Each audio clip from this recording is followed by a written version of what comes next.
ამავე მიმართულების შედეგია ის, რომ იყენებს ქრონოლოგიურ ერთეულებს და მსოფლიოში ყველაზე გავრცელებულ წელთაღრიცხვის სისტემას, აკავშირებს ისტორიულ ფაქტებს შესაბამის ეპოქასთან. შედეგი მიღწეულია თუ მოსწავლე განასხვავებს კონკრეტულ ისტორიულ მოვლენას პრინციპით ადრე და გვიან. ეს პირველი საფეხურის მოსწავლეებისთვის უკვე ცნობილია, ხოლო მეორე საფეხურის მოსწავლეებისთვის კიდევ დამატებით არის ინდიკატორები, როდესაც მოსწავლე დროის ხაზზე აღნიშნავს საქართველოს ისტორიის უმნიშვნელოვანეს ფაქტებსა და პერიოდებს. ასევე ასახელებს იმ საუკუნესა და ათასწლეულს, რომელსაც მიეკუთვნება კონკრეტული თარიღი. შემდეგი მიმართულება არის სახელმწიფო მმართველობა და პოლიტიკა. ამ მიმართულების შედეგი არის, რომ მოსწავლე ასახელებს საქართველოს ისტორიაში გამორჩეულ მნიშვნელოვან პირებს, რომლებიც მონაწილეობდნენ მმართველობაში. ეს შედეგი მიღწეულია თუ მოსწავლე ჩამოთვლის საქართველოში სხვადასხვა ეპოქაში მოღვაწე ისტორიულ პირებს, განასხვავებს მათ როლს მმართველობაში თანამდებობების მიხედვით, მასწავლებლის დახმარებით თანაკლასელებთან ერთად გავს სპექტაკლს გამორჩეულ ისტორიულ სახელმწიფო მოღვაწეებზე, მსჯელობს გმირებთან დაკავშირებით. ეს შედეგი მიღწეულია თუ მოსწავლე თანმიმდევრობით ჩამოთვლის მისი აზრით ყველაზე მნიშვნელოვან 4 ან 5 ქართულ პოლიტიკურ მოღვაწეს უძველესი დროიდან დღემდე და ახასიათებს მათ. მასწავლებლის დახმარებით თანაკლასელებთან ერთად გავს სპექტაკლს გამორჩეულ სახელმწიფო მოღვაწეებზე, მსჯელობს გმირებთან დაკავშირებით. ამავე მიმართულების შედეგია, როდესაც მოსწავლე ადარებს ომისა და მშვიდობის შედეგებს საქართველოს ისტორიის სხვადასხვა პერიოდში. ეს შედეგი მიღწეულია თუ მოსწავლე ჩამოთვლის საქართველოს ისტორიაში უმნიშვნელოვანეს ბრძოლებს და ახასიათებს მათ შედეგებს. რუკაზე უჩვენებს საქართველოს ისტორიის სხვადასხვა პერიოდის ბრძოლებს. კლასში ჯგუფური მუშაობისას ან ინდივიდუალურად ირჩევს ორ ომს და ცხრილის საშუალებით აჯგუფებს მათ მიზეზებს და შედეგებს. შემდეგი მიმართულება არის გარემო და ეკონომიკა. ამ მიმართულების შედეგი არის ის, რომ მოსწავლე იკვლევს საქართველოს მოსახლეობის მახასიათებლებს, ხოლო შედეგი მიღწეულია თუ ის ჩამოთვლის თანამედროვე საქართველოში მცხოვრებ ეთნიკურ და რელიგიურ უმცირესობებს. რუკის დახმარებით აღწერს საქართველოს მოსახლეობის ეთნიკურ და რელიგიურ მრავალფეროვნებას. მოყავს სხვადასხვა ეროვნებისა და სარწმუნოების ადამიანებს შორის მშვიდობიანი თანაცხოვრების საქართველოსთვის ძველი დროიდან დამახასიათებელი მაგალითები. მასწავლებლის დახმარებით მსჯელობს მიგრაციის მიზეზებზე და მოყავს შესაბამისი მაგალითები.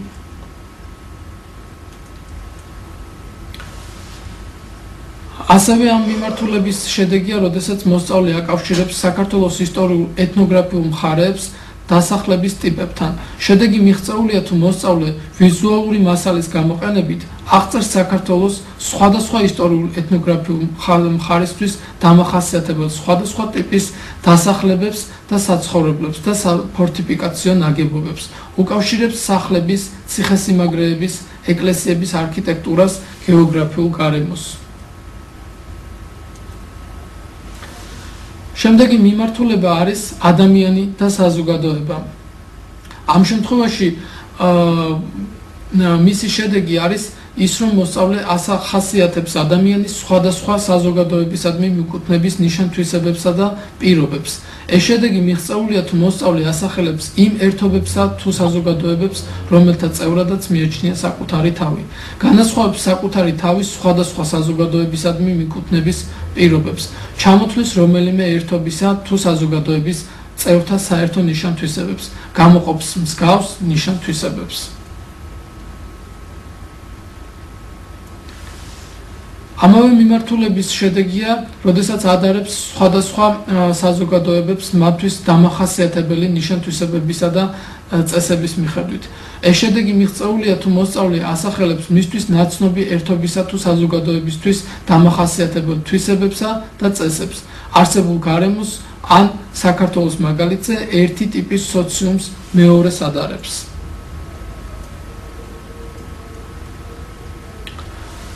შემდეგი მიმართულება კულტურა და რელიგიაა.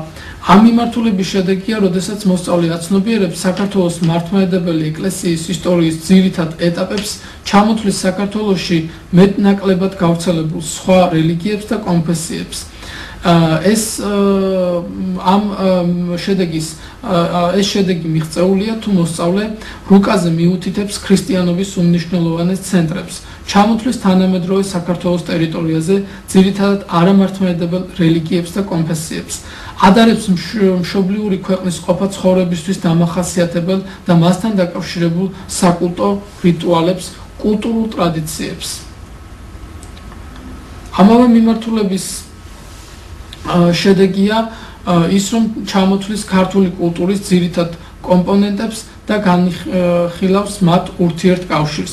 შედეგი მიღწეულია, თუ მოსწავლე ასახელებს ქართული ხალხური შემოქმედების მისთვის ცნობილ ნიმუშებს და ახასიათებს მათ.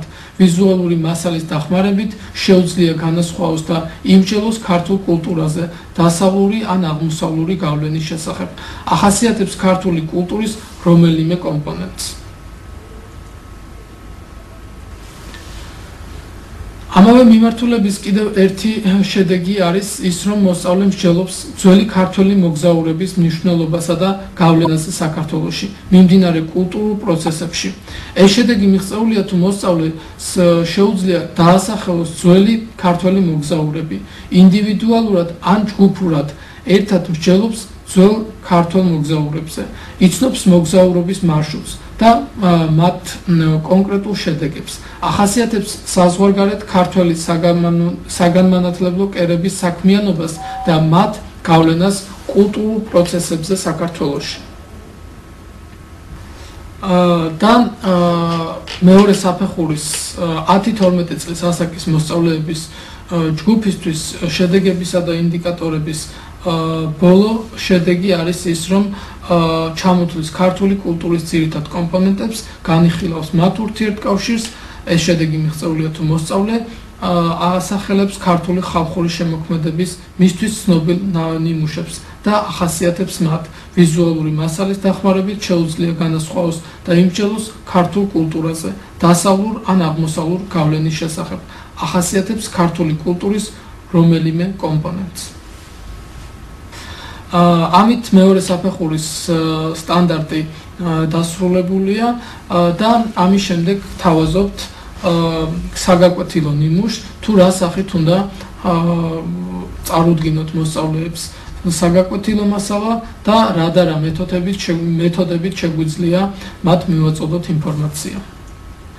საქართველოს ისტორიის სწავლებისთვის გთავაზობთ ერთ-ერთ მეთოდად გონებრივ იერიშს. ამ შემთხვევაში მასწავლებელი სვამს შეკითხვას, რათა მოსწავლეები დააფიქროს და მოახდინოს მათი მობილიზება.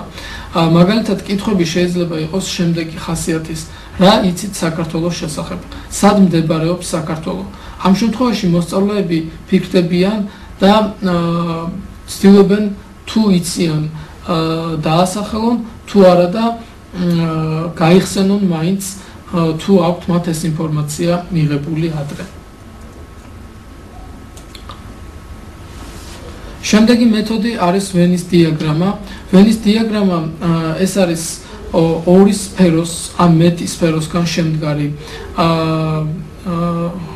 წრეები, რომელზეც ვაფიქსირებთ ორი სხვადასხვა მოვლენის ან ორი სხვადასხვა პიროვნების შესახებ ინფორმაციას. ამ შემთხვევაში გთავაზობთ ფარნავაზის მიერ განხორციელებულ რეფორმებს და ვახტანგ გორგასლის მიერ განხორციელებულ რეფორმებს.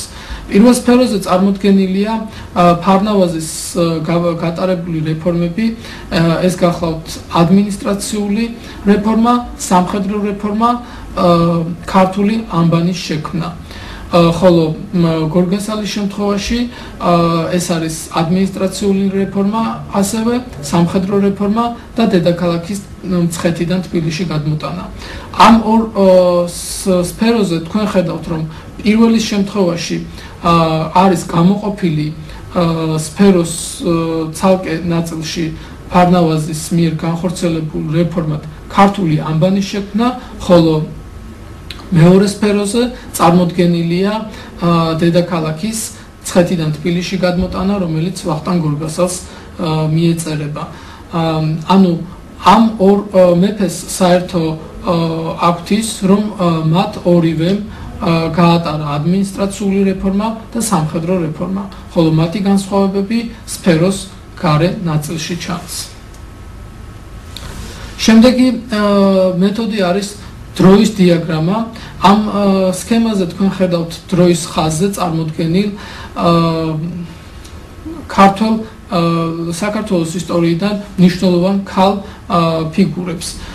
პირველი ეს არის წმინდა ნინო, რომელიც მეოთხე საუკუნის დასაწყისში მოღვაწეობდა. შემდეგი არის თამარ მეფე, რომელიც მე-12 საუკუნის დასასრულსა და მე-13 საუკუნის დასაწყისში მოღვაწეობდა, ხოლო შემდეგი არის ქეთევანი, ქეთევან წამებული. ეს მეთოდი გვეხმარება ჩვენ, რომ მასზე დავიტანოთ ასევე სხვადასხვა ფაქტები ან სხვადასხვა პიროვნებები ერთი არსით გამორჩეული, ერთი შინაარსით გამორჩეული, რომელიც მოსწავლეს დაეხმარება, რომ განსაზღვროს თუ რა ფაქტი როდის მოხდა, რასთან უფრო ადრე იყო, ან გვიან იყო, ან რა ხნით იყო დაშორებული, ან რომელი პიროვნება და ასე შემდეგ. შემდეგი მეთოდი არის ვიცი, მინდა ვიცოდე, ვისწავლე მეთოდი. ეს მეთოდი მასწავლებელს შეუძლია გამოიყენოს ხშირად, რადგან ამ მეთოდით ხდება როგორც მოსწავლეების მობილიზება, ასევე მათი ჩართულობა მაღალ დონეზე საგაკვეთილო პროცესში. და რატომ? ამ შემთხვევაში მასწავლებელი პირველ რიგში აგებს სქემას, რომელზეც წარმოდგენილი იქნება სამი გრაფა. ეს არის ვიცი, მინდა ვიცოდე და ვისწავლე. პირველ გრაფაში მასწავლებელი აფიქსირებს იმ ინფორმაციას, რომელსაც იღებს მოსწავლეებისგან. მასწავლებელი უსვავს კითხვას მოსწავლეებს, რა იციან კონკრეტული საკითხის შესახებ. მაგალითად, დღეს მე შემოგთავაზებთ საქართველოს ისტორიულ, გეოგრაფიულ თემაზე გაკვეთილს და როდესაც ამ თემას ეხება საკითხი, მასწავლებელს შეუძლია ვიცი გრაფაში დააფიქსიროს პირველ ინფორმაციად ის, რასაც მოსწავლეებისგან მიიღებს შეკითხვის შედეგად. რა იციან საქართველოს გეოგრაფიული მდებარეობის შესახებ და ჩამოწერს ამ ინფორმაციას. თქვათ მოსწავლეებისგან მასწავლებელი იღებს ასეთ პასუხს, რომ საქართველო მდებარეობს კავკასიის რეგიონში. ასევე თუ იღებს ინფორმაციას, საქართველოს ყველაზე დიდი ტბა არის ფარავნის ტბა. ამ ყოველივეს და კიდევ სხვას, რასაც მოსწავლეები დაასახელებენ, დააფიქსირებს მასწავლებელი დაფაზე. ხოლო მეორე გრაფაში წერს იმ შეკითხვებს, რომელი შეკითხვებიც ასევე უჩნდებათ მოსწავლეებს. მასწავლებელი ამ შემთხვევაში სვავს კითხვას, რა უნდათ რომ იცოდნენ მოსწავლეებმა საქართველოს გეოგრაფიული მდებარეობის შესახებ. ამ შემთხვევაში მასწავლებელი იღებს შეკითხვების სახით ინფორმაციას, რომელსაც აფიქსირებს ამ გრაფაში. თქვათ მოსწავლეები პასუხობენ და უჩნდებათ ასეთი კითხვები: საქართველო ეკუთვნის ევროპას თუ აზიას? რომელია საქართველოს ყველაზე ღრმა ტბა? ყოველთვის თბილისი იყო საქართველოს დედაქალაქი და ასე შემდეგ. როდესაც მოსწავლეები გაეცნობიან სასწავლო მასალას და სასწავლო ინფორმაციას, ამის შემდეგ ასევე მოსწავლეების დახმარებით მასწავლებელი ავსებს მესამე გრაფას, ვისწავლე გრაფას, სადაც აფიქსირებს თუ გაეცა მათ მიერ დასმულ კითხვებს პასუხი. მინდა ვიცოდე გრაფაში. და შესაბამისი კითხვის პასუხებს ვაფიქსირებთ ვისწავლე გრაფაში. მაგალითად, საქართველო ეკუთვნის ევროპას თუ აზიას, ამის პასუხად ვაფიქსირებთ საქართველო ევროპისა და აზიის საზღვარზე მდებარე ქვეყანაა. შემდეგი, რომელია საქართველოს ყველაზე ღრმა ტბა? საქართველოს ყველაზე ღრმა ტბა რიწა. და მესამე, საქართველოს დედაქალაქი ანტიკურ ხანაში იყო მცხეთა, შუა საუკუნეებში გარკვეულ პერიოდში იყო ქუთაისი. და ასე შემდეგ. აფიქსირებს ყველა იმ კითხვის პასუხს, რომელიც დაფიქსირდა მინდა ვიცოდე გრაფაში.